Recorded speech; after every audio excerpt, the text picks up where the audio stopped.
Le livre d'Isaïe n'est pas seulement le plus important des livres prophétiques de la Bible.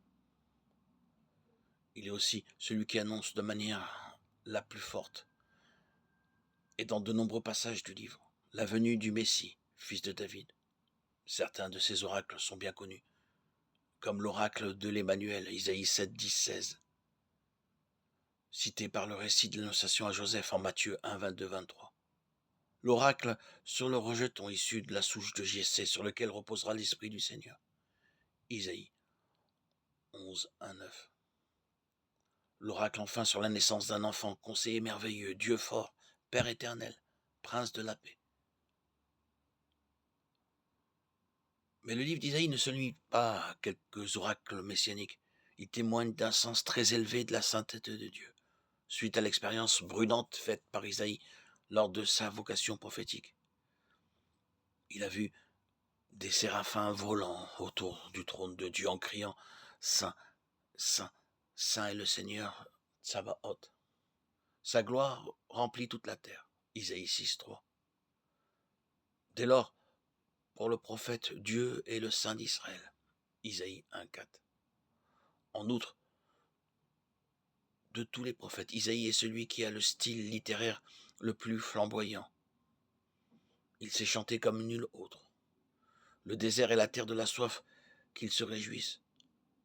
Le pays aride, qu'il exulte et fleurisse.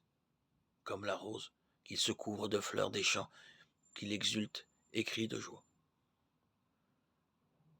La gloire du Liban lui est donnée, la splendeur du Carmel et du Sharon. On verra la gloire du Seigneur, la splendeur de notre Dieu. Fortifiez les mains défaillantes, affermissez les genoux qui fléchissent, dites aux gens qui s'affolent, soyez forts, ne craignez pas, voici votre Dieu. Il vient lui-même et va vous sauver. Isaïe 35, 1, 4. Il faut laisser le livre d'Isaïe pénétrer nos cœurs, notre âme, notre vie, le laisser nous imprégner, laisser ces images magnifiques retentir en nous, les méditer, s'en nourrir, se laisser toucher par son zèle ardent au service du Seigneur, par son amour pour la parole de Dieu,